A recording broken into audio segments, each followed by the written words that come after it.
So, are you DTFF?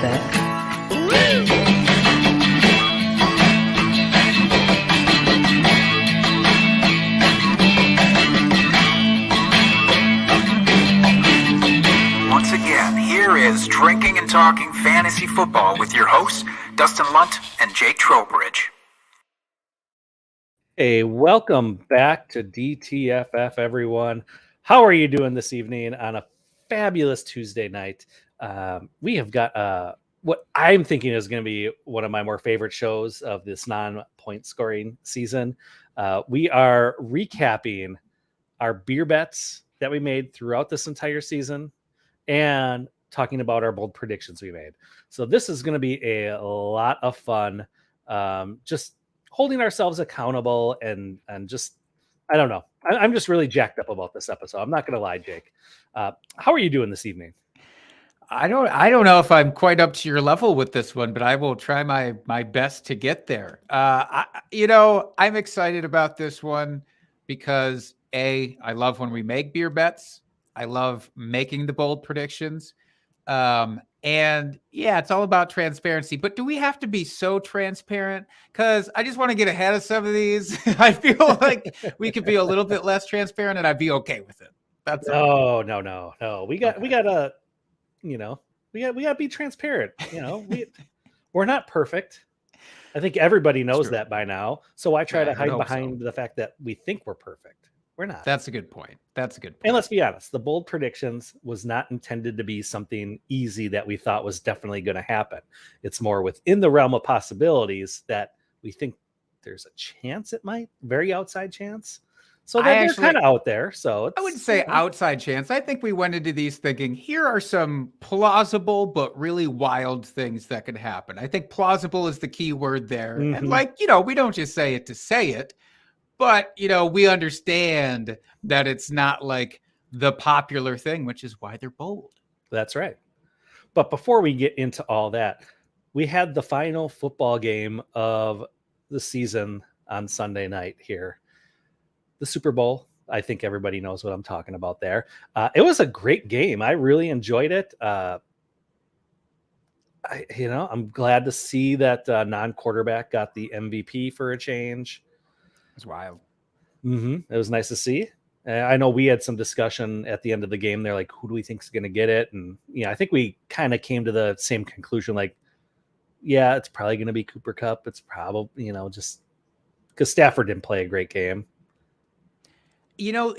Cooper Kupp is maybe the only offensive player that played a terrific game. Mm-hmm. Honestly, everybody else was kind of mediocre throughout. Yeah. Maybe the defenses were just that good. Mm-hmm. Aaron Donald certainly looked very good, especially in that last drive there. Yep. But it wasn't like an offensive slugfest. It was closer than I thought it would be, though, score-wise. Did you expect it to be more lopsided, or was that pretty much an accurate representation of what you thought would happen? It was hard to say. I mean, I was more hopeful that it was going to be a close game like it was rather than a lopsided blowout. I mean, if anything, I would have thought the Rams would have just steamrolled over the Bengals. But I'm glad it was a close game. I thought it'd be a little bit more higher scoring than it was. But there's still plenty of fireworks for the game. I enjoyed it. So obviously we don't have to talk about the halftime show because that was amazing. But favorite commercial, go. Oh, man.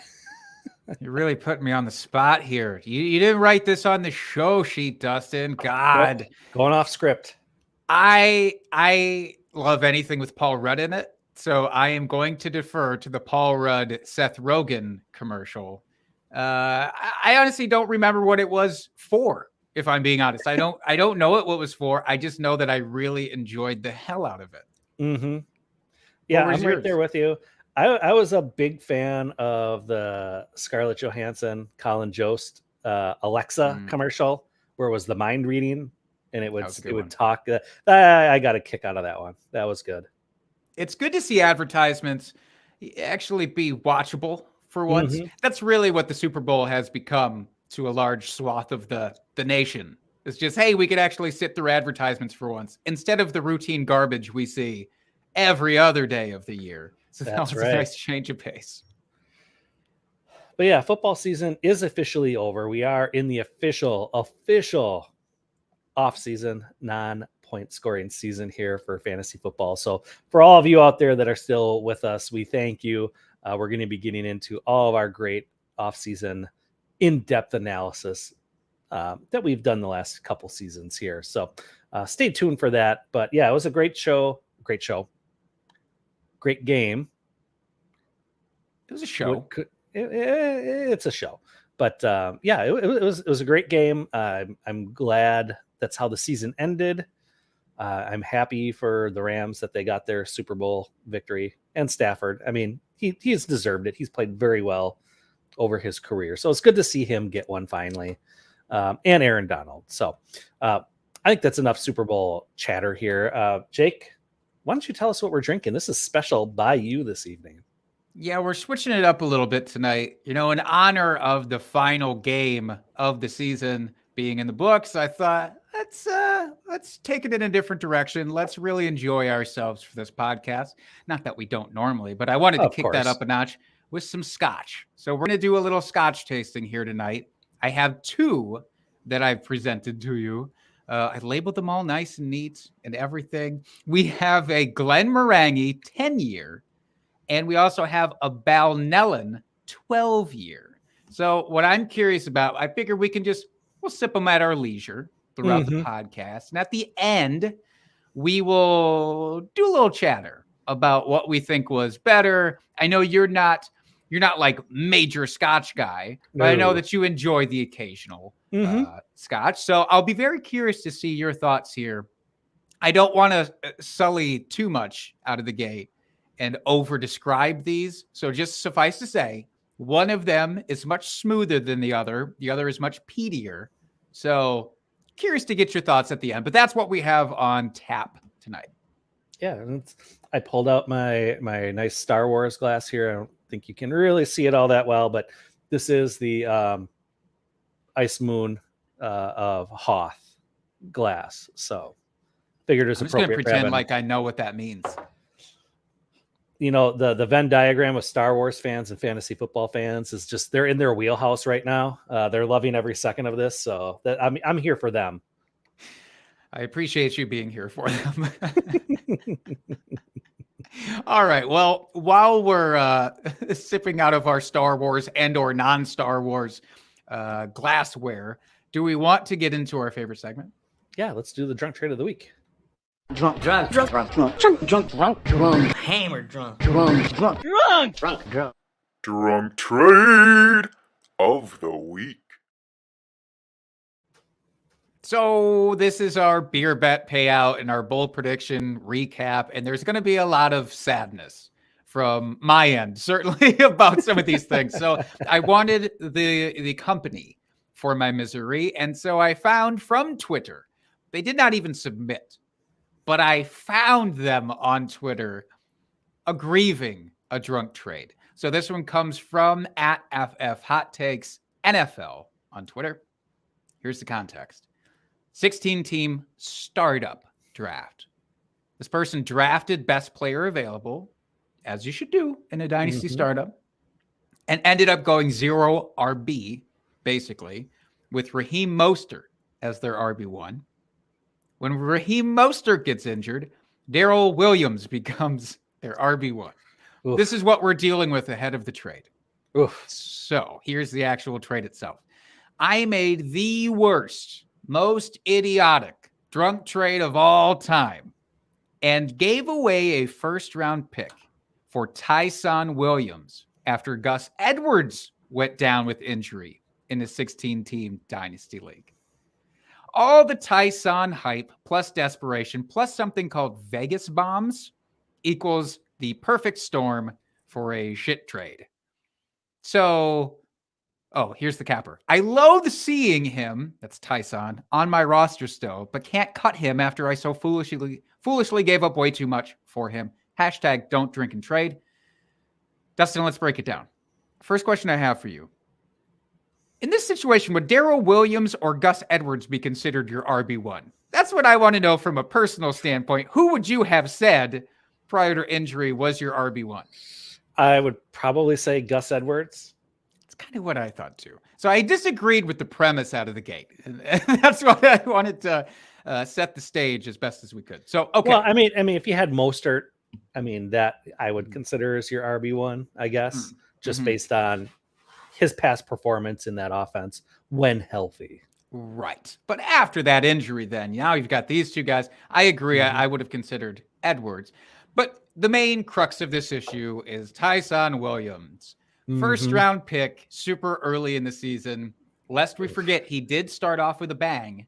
He was had a one top good 10 game guy that first week. Second week was okay too. He finished as RB16 through the first 2 weeks. Much more because of the first week than the second, but he was usable in the second. And after I that, know, because I picked him up in our redraft league off the waiver wire because I was having Christian McCaffrey injury issues and needed another running back. And I picked him up after the first week blow up and had him for that second week, and then held on to him way too long after that because, again, I just couldn't drop him, much like this person, although I didn't give up a first-round pick for him. So mine was way better than his. Nothing like making yourself feel better because of how miserable somebody else did. That's right. And that's why I put it in here. Yeah. So, unusable for all but 2 games. And it turns out they just really liked Devonta Freeman, apparently. The Ravens did. And so they said, screw you, Tyson, even though I thought he performed very, very well, looked very good. I still don't understand why they made that move. And as an aside, while you were talking, I Googled Vegas bomb. I mean, there's a bunch of different recipes for it. But Any commonality? The one I found, it says it's Crown Royal, peach schnapps, and cranberry juice dropped into an energy drink. I liked it right up until the last bit. I'm not a big fan of mixing with the energy drinks, but the initial core of it actually sounds really good. Well, that's what a bomb is about. I mean, it's Jaeger bomb, sake bomb. I mean, it's all into the energy drinks. No, sake bomb doesn't go into energy drinks. It goes into like a limeade type thing or something, does it? Or like a Sprite. What am I saying? Limeade, like a Sprite or something, doesn't it? Am I crazy? I don't know. Am I this far out of college? I just feel like we're always drunk when we have those, so you can't really tell what's in it. Accurate, very accurate. It could be dipped in gasoline, and we probably wouldn't know the difference. I suppose it's very fair. Very fair. Not like this Glenmorangie Scotch, which is delightful. It's very tasty. I'm enjoying it. Yeah, you've had a couple of sips. It's going down all right. Yeah, I like it. Good. I like that it's not very peaty. Yeah, right. And this is the peatier version of the two. So you're really going to be smitten with the next one, I think. Oh, nice. Yeah. Supposedly. I've only had this one. I've not had the other one. But that's what the internet told me. Oh, nice. Yeah. Okay. Well, should we get into our bold predictions and beer bets here? Let's do it. All right. So what do you want to start with, Jake? I would actually like to start with the beer bets. Yes. All right. Okay. We'll start with beer bets. Okay. So we didn't have that many. I'm a little disappointed in us. We got to do a better job of making some season-long beer bets. I know we had our weekly ones, which we paid off. Those were fun, but we need to do more of these off-season, season-long bets. I agree. So the first one was way back in episode 90, where I had said that Deebo Samuel greater sign than Brandon Ayuk in points per game, which we both agreed for. But you had said, Jake, that they finish within 6 spots in points per game. I thought this would be very close for them. Obviously was not the case. Yep. And you had said, as a caveat, we had said, if Ayuk outpaces Deebo, we both do a shot. So yes, the results, I just smash Deebo on this one. Like he was so far and away the lead guy. I mean, he had a just incredible season. So I won. Deebo finished as wide receiver 3. Ayuk finished as wide receiver 48. I'm not a math whiz. I've never claimed to be, but that seems to be more than 6 spots of a difference. Slightly. Yeah. Slightly. Okay. I just wanted to confirm before I decide to do this, because Dustin, before we even get through the rest of these, I would like to go ahead and immediately pay this one off. Okay. Because I feel this is the most deserving beer bet we've ever made. I feel like this is the most important one because this showcased a couple of things. One, you're smarter than me, but we're both sometimes pretty smart because we both were on the Debo over Brandon Ayuk train. And I just want to do the respect of paying Debo this lovely Michelob Ultra is what I'll be. Your can of water. My can of hydration. I didn't put any ice in the scotch, so I have to hydrate in my Fair own way. enough. And this is what I've decided to do. So to Debo and to Dustin, I mean, mostly to Dustin, you are a amazing fantasy football prognosticator / genius. And Debo, you're just a fucking stud. Cheers. Just an absolute stud this year. Oh, look at him go. Open the throat. Oh, that's nice. Good job, Jake. Oh, I didn't take it out of the fridge early enough. It's too cold. That was well done, sir. Thank you, Debo. You deserve that.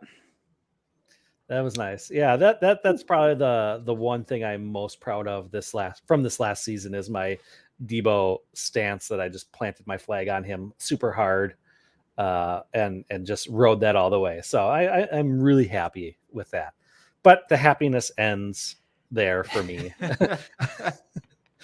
For our next bet, coming in from episode 109, I had said that Myles Gaskin finishes as RB20 or higher.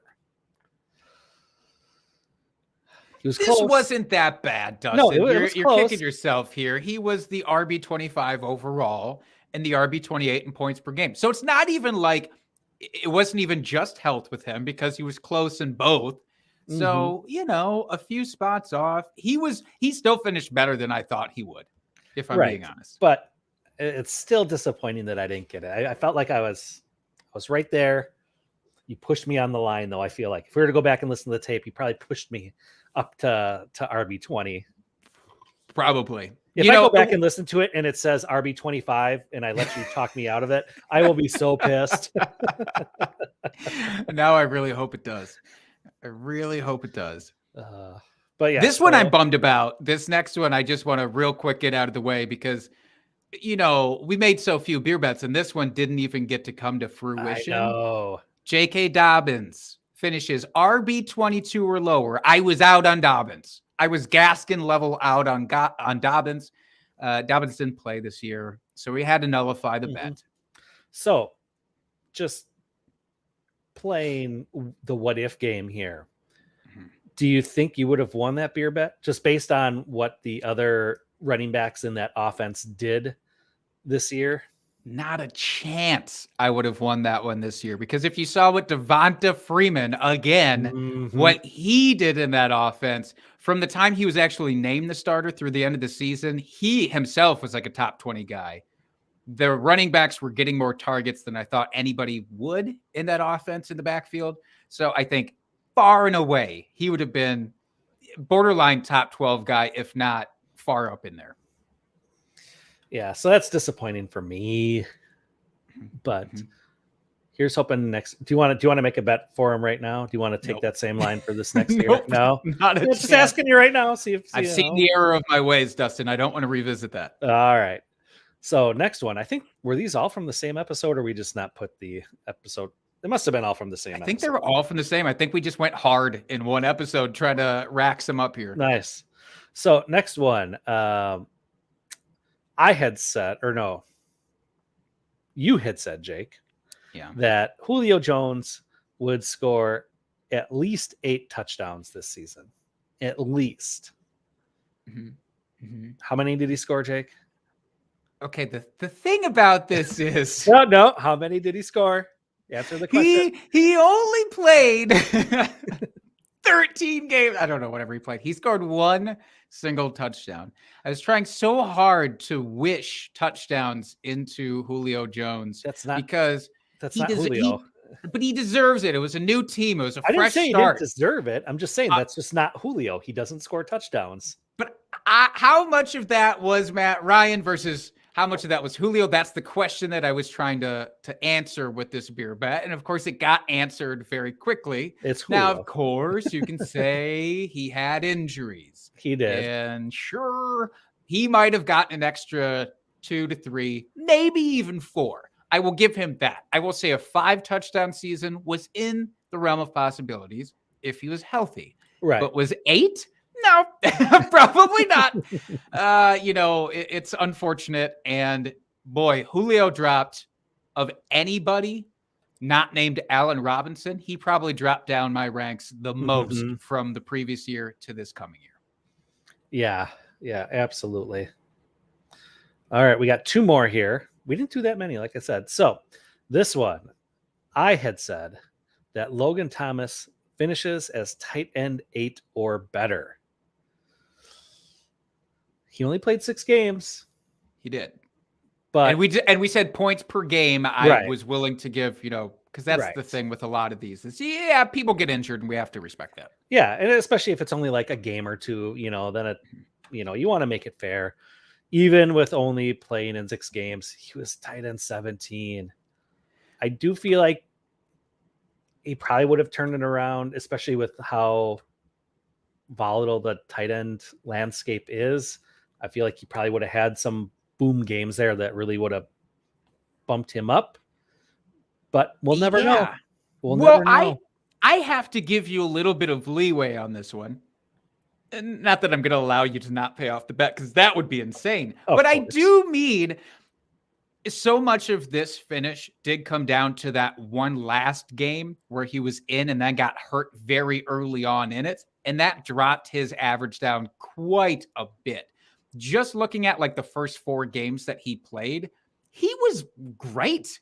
He was actually great for a tight end. If you plugged him in for all of those first few games, he was, a top 10 guy for you pretty easily. It's unfortunate, that the injury kind of zapped it a little bit for you. My question to you is understanding that there is 2 injuries for him. So there's the initial injury that took him out for the big chunk of the season. Then he tried to come back later on in the season, had another injury that took him out. Again, this is that partial game that really dropped him down the ranks. Knowing that, and knowing he's a quarterback converted to tight end, and he had 1 good season, does all of this together still make you believe in him for next year? Are you forgiving because of the injury? Are you concerned because of the injury? What's your thought? I'm more hesitant than I would be going into the season, only because he's a little bit older now. I think I'm trying to find him here. I want to say he's going to be 29, which I know for tight ends isn't that old, but like, as you said, as a converted tight end or converted quarterback, we've only really seen the 1 great year. It's kind of like, well, it's hard to say. Yeah. So he's 30. He's actually 30. Yes. Yeah. So yeah, I'm more, is it bearish, bullish going into this next season? I mean, you're really lower. Yes. It really depends on what Washington does in the offseason here. Do they upgrade the quarterback position? Do they bring in another wide receiver? Do they bring in another backup tight end that could push him for playing time? I mean, there's a lot of things out there. Obviously, he has the talent to produce really well. And for tight ends, it doesn't take much to be a top flight tight end. So is it within the realm of his possibilities? Absolutely. But just based off of these things, yeah, I'm probably going to be a little bit lower than I was going into this previous season. I think we're not factoring in enough the team name change and what that's going to do as a boost to this entire offense. I think you look at it just from a statistical perspective here. Commanders, I mean, it's wheels up on everybody in that offense for next year comparatively. I mean, you go from football team to Commanders. That's like an extra 30 points per game. I That really would've been like great. being like the WTF team. The what the fuck? Because it's all the time. You're just like, what the fuck is going on there? Because it's accurate. It's always It accurate. is. Yeah, no, I wasn't in on Logan Thomas this year. I probably will be higher on him next year than I was this year, but not by a ton. So In we'll fact, probably meet in the middle, basically, is what you're saying. I think we'll probably be close here. One thing, in fact, just a little look ahead to the bold predictions is that I was in more on Jared Cook than Logan Thomas, and we almost had that beer bet happen. One of us with Jared Cook and one of us with Logan Thomas, and we didn't want to double down on Logan Thomas beer bets because that would have been weird. So I let you pick your favorite. This is the one that you ultimately ended up with. Mm-hmm. So it would have worked out the same regardless. So it's fine. All right. Last beer bet from episode 110. I had said, or I don't remember who said this, if it was you or I, Jake. But the bet was no San Francisco wide receiver gets 100 targets. And I took the over. Yeah. I think I had led off with this because my worries with this offense from that perspective, from a touches perspective, was the new rookie quarterback, Trey Lance, taking over at some point early on in the season. So I had thought. And then, a lot of us thought that, let's be honest.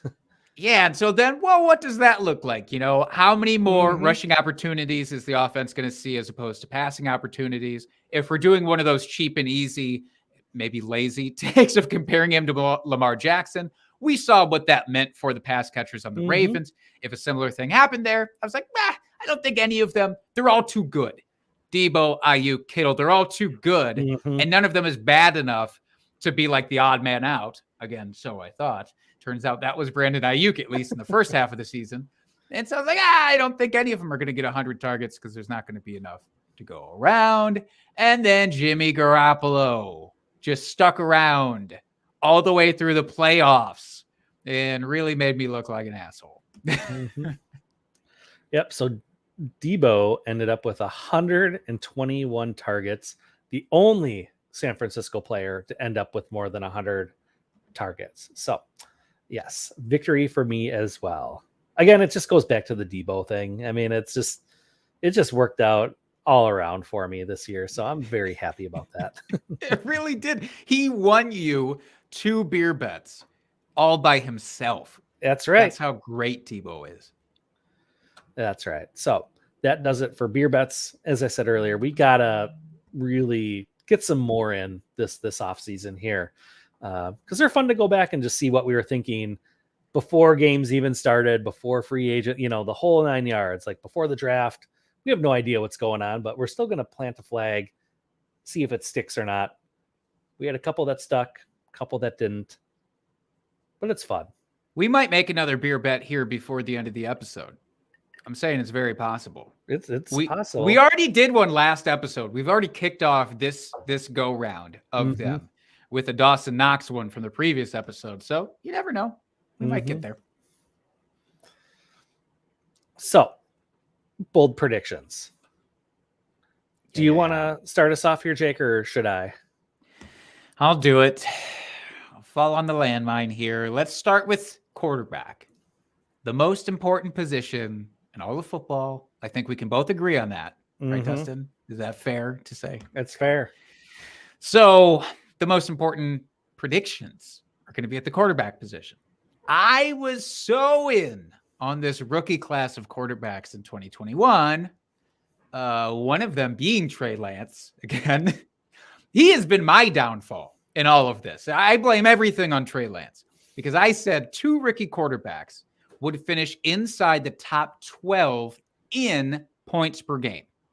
So again, I gave myself an out with Trey Lance, thinking, hey, he takes over halfway through the season. I'm still good. I'm golden. Because in those games, he's going to be fucking dynamite. Turns out he played a handful of snaps in a handful of games, and that wasn't enough to crack the top 12. The other guy that I expected to be inside the top 12 was not Trevor Lawrence, who I think most people wore the highest on naturally. Right. He had the highest draft capital. We've seen the most from him in college. I was really high on Justin Fields. I'm going against my own Packers bias and saying Justin Fields is going to come and just destroy in his quarterback. No, he did not. No rookie quarterback outside of Mac Jones finished in the top 30 in points per game. Mac Jones was 29th. Nobody else sniffed the top 30. Justin Fields was like literally down at like quarterback 38 or something. It was so horrible. And if you watched him play, you knew that. Mm-hmm. You knew that it was bad already. So, yeah, I had no chance at this one, unfortunately. Yeah, I think we've been spoiled the last couple years with those rookie quarterbacks coming in and just really performing well. It didn't happen this year. I can't say, just based on what I've heard so far about this incoming rookie class, that's going to happen this year. So we'll see. Now, if you ask me about these exact same players for this coming year, and if they could do this, I'd still be hesitant. I'd say top 15. Yeah, sure. You betcha. I still think Trey Lance can be that guy. I don't know if Justin Fields can be that guy, though. All right. So I had a bunch of them here. I don't think I did. I had 2 for every position when we did our bold predictions. I don't think I did both of them for our You like show. to have a nice backup option just in case. Yeah. I want you to go through them anyways. I will if you're go through open them. to it. No, Okay. I'll go through them both. Like I said, I don't think, my memory serves me correct from, like 7 months ago. It's a long time. That I don't think we did 2, but I'll throw them out there. So my 2 quarterback ones. So my first one was that Baker Mayfield will lead the AFC North in QB fantasy points. And he did the exact opposite. He was not good this year. He finished as QB 25, worse than Big Ben. I mean, that's just venti-sized. Oh God, Burrow, I didn't expect him to finish as high as he did. I mean, I'll be honest. He had an outstanding season. Jackson, he finished lower than I expected, QB 15. But Big Ben, I mean, you should have at least beat Big Ben. I mean, come on, that guy, he had no arm. He was basically just chucking it, and I don't know what happened. So he had to take his left arm to just grab his right arm and kind of like thrust it forward to get the ball out of his hand, and he still beat Baker Mayfield. That's how bad this was. Yeah, that's how bad Baker was. So my other one I had in this, he just, obviously was injured, didn't play, but Ryan Fitzpatrick finished as a top 7 QB. Oh, what could have been this season? Damn you, injuries. He threw like 3 passes, and then we didn't see him again. So heartbreaking. It's so heartbreaking. I think we all wanted the Fitzmagic one more time. So we'll see what happens this upcoming season. Yeah, is there any hope for him to even land a backup gig at this point, do you think, or is he just done? He's probably done, but there's always teams that are looking for a backup. Especially, I could see him signing on to a team that has a young, whether it's a rookie or just coming off of their rookie season, that could use a good mentor to send him back to the Jets. Do it. Yeah. Send him back home to the Jets. Why not? Well, because he's got to get to all 32 teams, so he can't go back to the Jets. San Francisco. Put him in San Francisco behind Trey Lance. Go to Chicago. Oh, I don't want to see him in our division. I feel like his essence would overwhelm the division, if I'm being honest. That's fair enough. Send him to Pittsburgh. Have him be veteran insurance in Pittsburgh. Get him. It can't be worse than what they had last year with Big Ben. It just can't. Well, yeah. Mason Rudolph, you think is a better option than Big Ben? Yes. You do. Yes, I really do. Mason Rudolph at this stage, greater sign Big Ben at this stage. Yes. I'm not saying that's a lot. That's not a high bar to clear. But what I'm saying is send Ryan Fitzpatrick there. And then you don't have to worry about it. If Mason Rudolph shits the bed, as you obviously suspect he will, then you've got Fitzmagic right behind him.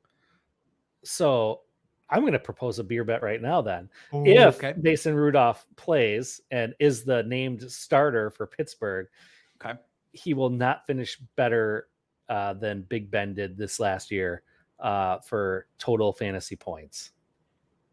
Wait, points per game? Well, if you want to do points per game, that's fine. I'll do that.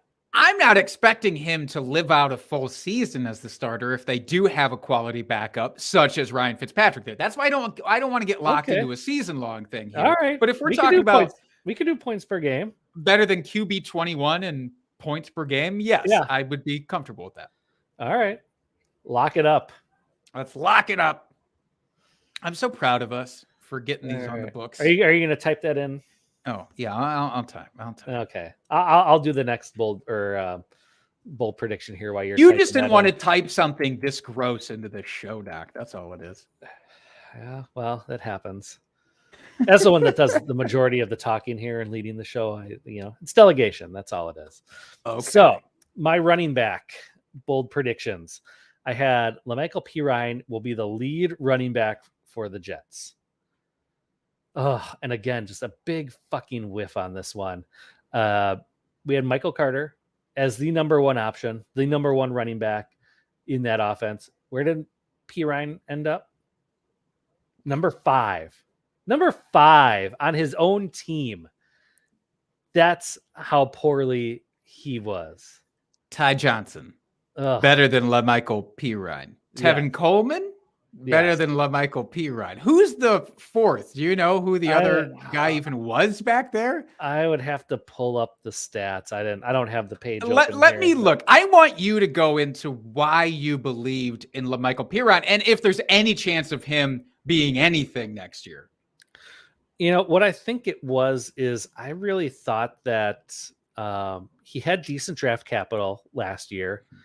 He was injured, I think, for a chunk of the season. And Austin Walter was the number 4 running back. Who? I just saw this name here. Who the fuck is Austin Walter? And how did he get 100 rushing yards? I don't know. Oh my goodness. But I just thought with Pirine's draft capital the previous season, I didn't think Michael Carter was going to come on quite so early in his career. I thought maybe it'd be a second year type breakout player. And I was wrong on both accounts. Well, let me ask you this. I know last week or the week before we talked about the Jets offense as a whole and going forward for next year. So, this was an opportunity to get a guy like Elijah Moore on your roster, maybe a Zach Wilson on your roster. Are you fully committing now to Michael Carter in the same way that you were committed to LaMichael Pirine this previous season? I think so. That's, again, assuming that the Jets don't do something stupid and draft and spend, a second or third round pick on another running back. If it's later, I'm not going to worry too much. But if it's another early-ish round draft pick, I'll have some concerns then. But with the way that he played this year, and I don't see a reason why they would spend another high draft pick on a running back. What if they pick up a less desirable free agent, like a Ronald Jones type? Is that the level where you get afraid, or you're still no? Ronald Jones, no, I'm not worried about him. Okay. Fair enough. Yeah.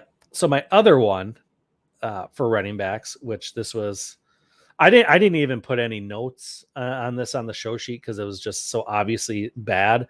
I had that Trey Sermon scores more points than the rest of the San Francisco running back group combined. Wow. I don't think he beat out anyone else on the team for points because he was just a non-factor the entire season. If you get points per yawn on the bench or something like that, he was absolutely top of the class. 100%. You got to give him that. But barring that, no, I don't think that Trey Sermon did. Yep. I got to give you, again, a little bit of leeway here because both of these offenses and both of these backfields were pretty weird. I mean, the Jets, for the most part, did just want Michael Carter, but there was a lot of topsy-turviness there, some of it injury-related. There's a lot of injury-related shenanigans with San Francisco as well. Sermon couldn't take advantage of the injuries, unfortunately. Mm-hmm. You had, of course, Mostert, as we talked about, and their beer bet went down. Mostert was gone. They had basically gotten rid of every other serviceable back outside of Jeff Wilson there. Mm-hmm. Jeff Wilson also dealt with injury. Yep. Trey Sermon couldn't overtake this fucking Elijah Mitchell guy. Is it Elijah Mitchell's to lose next year? Can Trey Sermon get any fantasy relevance next year?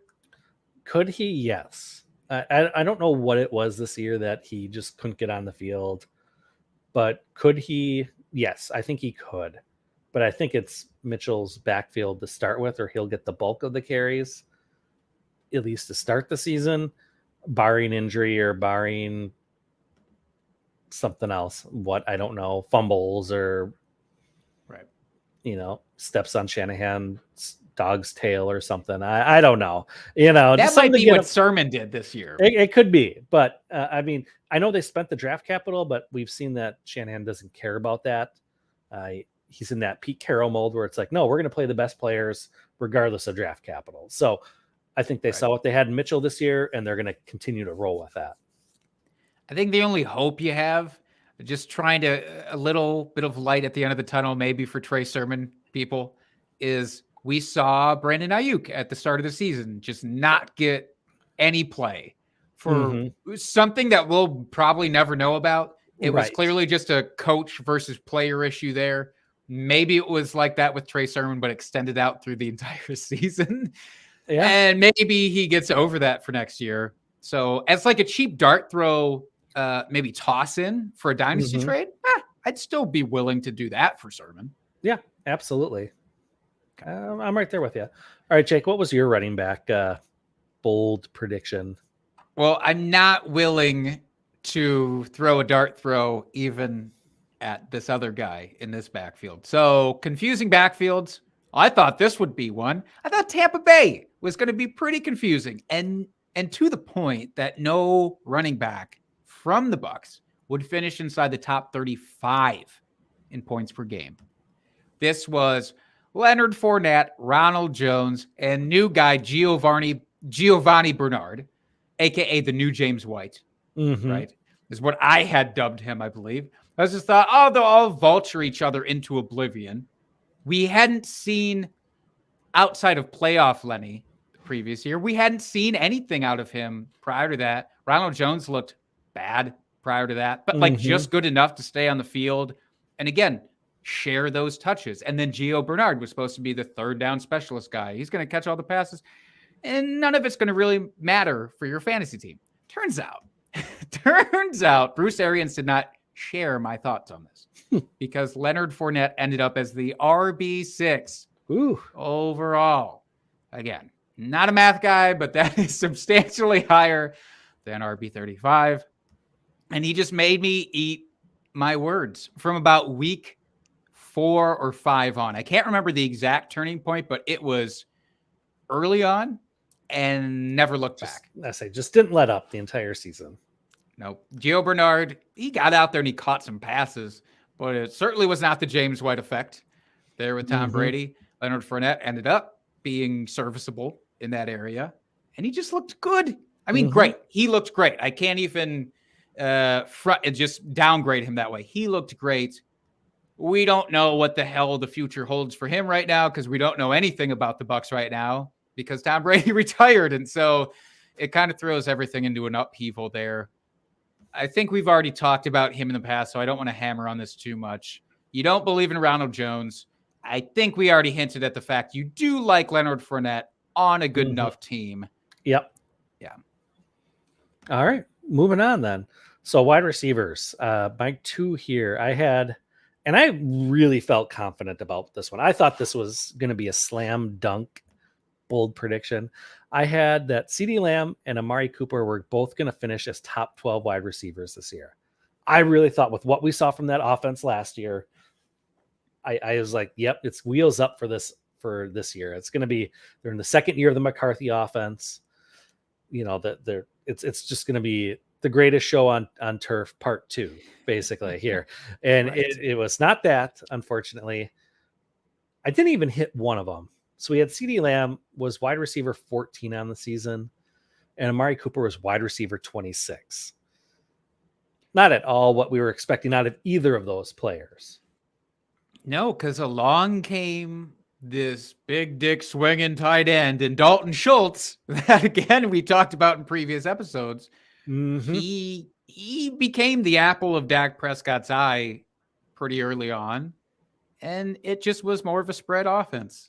Michael Gallup, crazy involved.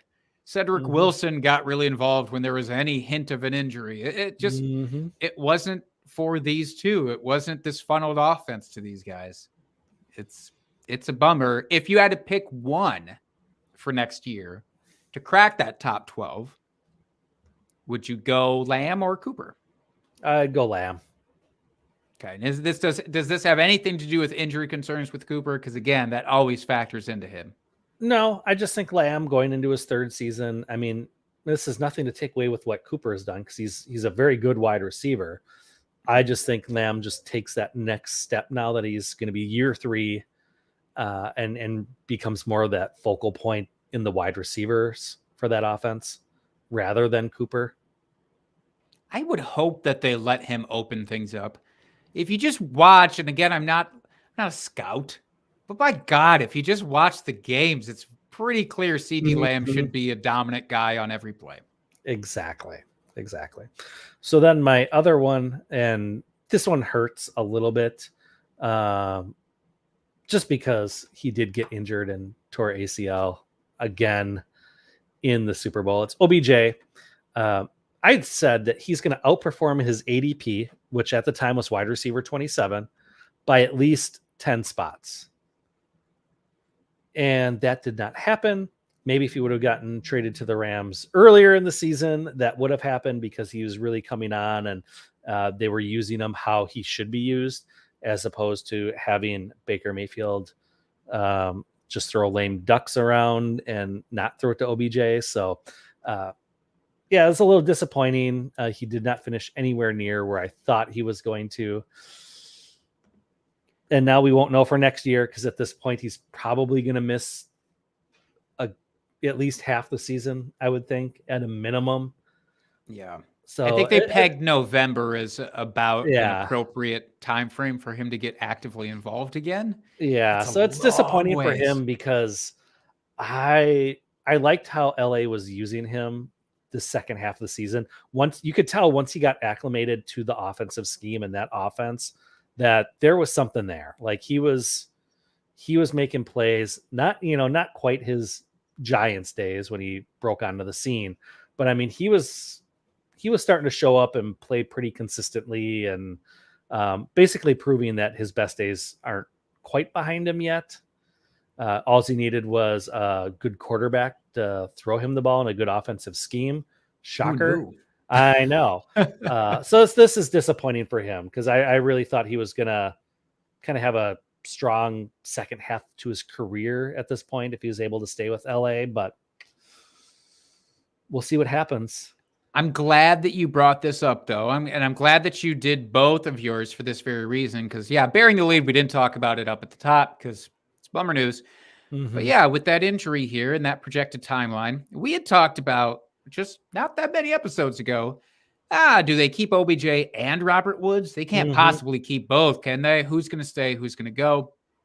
Does this at least, do you think, clarify the depth chart? Because to me, the odds are slim that the Rams will re-sign OBJ with this. Unfortunately, that sucks for him. But as the business of football, I can't see them doing that. I mean, maybe if they brought him back on a very team-friendly contract that maybe had some, very incentive-laden, where if he comes back and plays and performs well, he could earn a bunch in incentives. But, I mean, I don't know what other team is going to want to give him a decent contract though either, coming off an ACL, and I think he's going to be 29 this next season, so it's not like he's young in football years anymore. So it's hard to say, but yeah, it definitely clarifies things for the Robert Woods OBJ discussion. I mean, Bobby Trees, he should come back early in the season and have his role back essentially. So send trade offers. Send trade offers for Robert Woods, though, maybe with this too, as just Yeah. because now we are clarified and we saw he was good Mhm. before this. So I like that. My wide receiver bold prediction, we already talked about. Yep. It turned into a beer bet, so we don't need to hammer this. It was that no San Francisco pass catcher gets more than 100 targets. Again, Debo did that. Well, one question that I do want to expound on, though, for this is George Kittle for next year with Trey Lance. So, assuming Jimmy Garoppolo is out, which almost has to be a guarantee now. Yeah, A guy I like think George, so. a guy like George Kittle, we talk a lot about young quarterbacks and their reliance on the tight end position sometimes. Do you think that Kittle now becomes the top target here for him, or do you think Debo maintains that role? I think Debo maintains it only because they know what a playmaker they have in Debo. So they're going to scheme him to get the ball in his hands, whether it's bubble screens or, sweeps or quick slants. I mean, you name it. Like they're going to find ways to get the ball in his hands because he's that dynamic when he has the ball in his hands. So I still think Debo is going to be the number one target. If anyone is affected by it, it might be Ayuk. As the number 2 wide receiver, he might become that third passing option behind Kittle. Again, just because of if there's quick dump offs or something that's typically the tight end role. So I don't really see it affecting Debo a ton. More the other wide receiver or the other receiving options on the team.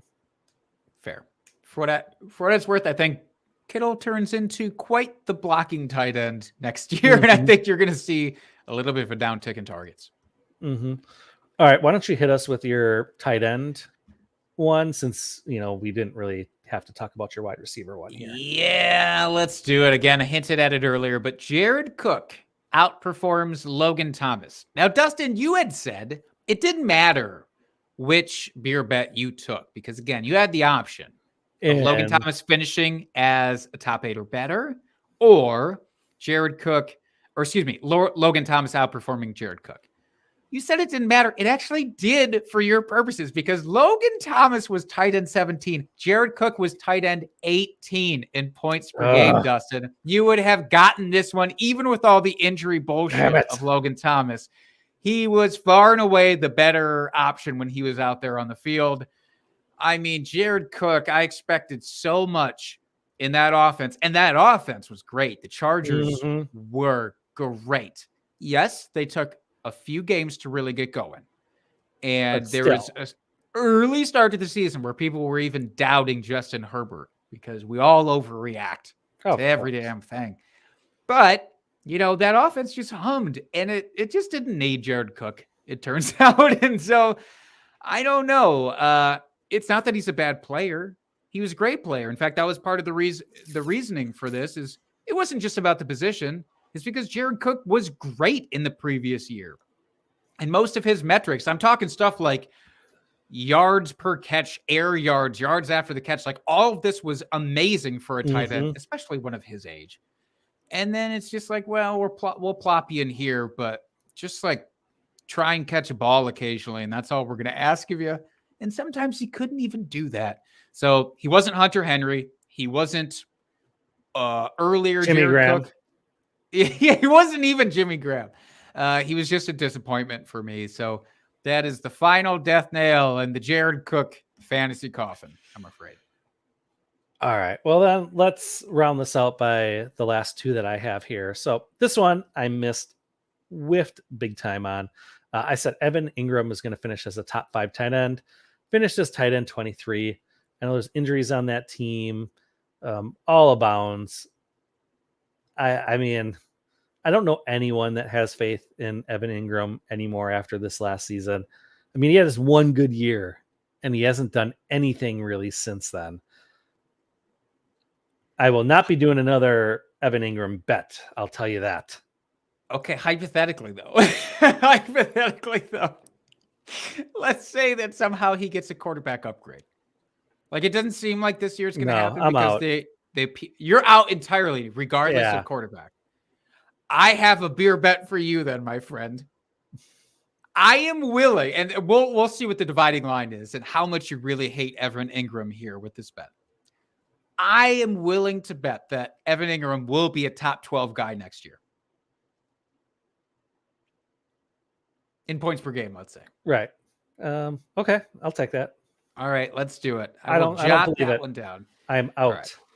All right. You're out. You're out. Here's I'm the out. thing with tight ends. We all know about the volatility, but I just feel Mhm. like if there could be any semblance of an upgrade, they're at least changing out coaches there. So fingers crossed. I'm willing to buy back in very late on Evan Ingram. I don't know. I just don't think, assuming that Daniel Jones is going to be the quarterback this year, I just don't see, assuming health for Saquon, assuming health for Kenny Galladay, Sterling Shepard, whoever their third wide receiver is, Terrace Marshall. Is it Terrace Marshall? No, he's on the Panthers. He's on the Panthers. Kadarius? Wait, did you say Kadarius Toney? Okay. No, yeah. So Kadarius Toney. So I always get those two mixed up. Considering all those other weapons they have, I don't see him being a top 12 tight end. Again, assuming health for the rest of those positions, and I don't believe in Daniel Jones as a top second tier quarterback. Oh, I don't believe in Daniel Jones. Don't get me wrong. I don't want this conflated. That's not what I was taking away from that. I'm just saying I don't believe that. So for those reasons, I'm out. All right. You want to hit us up with your last tight end one here? But this is a great note to end on. This was a victory for me. Finally, on all of these bold predictions, I finally hit on one. Oh, it feels good. So I said that Dallas Goedert / Zach Ertz score more points this season combined than Hunter Henry and Jonnu Smith, because they were both teammates at the outset of the season. So I was like, hey, they're teammates. This duo is going to do better than this duo. Well, we know Ertz was traded to Arizona. I still think I would have won this regardless. Let's be honest. I do think this duo was better. But the Ertz Goddard duo scored 345 combined points, and the Patriots tight end scored 231. I didn't realize as I was looking to get the points for this that Ertz finished so high this year as a tight end. I think he finished like tight end 5 on the season, which I didn't realize it was that high. Like, I knew he had a solid season. I didn't realize it was that good. And it wasn't even because he got to play 2 games in the same week. Remember when he got traded first, and he technically played 2 games in the same NFL week, but fantasy platforms did not account for that. So it's not even because of that. He was just really good this year. Yeah. He fit into that Arizona offense very well. And so I think I would have taken it anyway had they both been on Philadelphia. I think I still would have taken that one, because Hunter Henry, while he had an okay season, Jonnu did absolutely nothing in that offense. So he was the real anchor on that duo. So I felt good regardless on that one. Agreed. 1000% with you. I'll give you that one no matter what. And God damn it, I'm glad we got to go out on high. Mm-hmm. Absolutely. So that is the end of our show sheet. Do you have anything else to add, Jake, before we sign off here for this week? No. Don't give up on the non-point scoring season. This is my favorite time to start making, or at least formulating trades in Dynasty. Oh yeah, so I'm already coming up with a trade target list of players that I want to go after this off season. Maybe we'll do an upcoming segment on one of our shows here about some trade targets we're looking at. I think maybe we should. The only other question I want to ask you, 2 scotches to start. Glen Morangi versus Balnellen. What did you think about the Balnellen? Did that not be sweeter? I still have it right here. Oh, you son of a bitch. I know. I'm sorry. I'm a slow sipper when it comes to whiskey and scotch. I can't. God, I just can't drink it straight up very fast. Let's put it that way. Why don't you do this? Why don't at some point here, even if it's not tonight, why don't at some point you crack that bad boy open there? You post your thoughts on Twitter about which you ended up preferring, whether it was the Balnellen, which I will say was smoother, and it was Oh. butterscotchy. So damn it, the internet was right for me. But just post out what your thoughts were on these scotches. Yes, I will definitely do that. I mean, I definitely like this Glenmorangie. It was taste. I liked it. I'm just like I said. I'm just kind of a slow. It's not my beverage of choice, so I tend to just sip on them very, very slowly.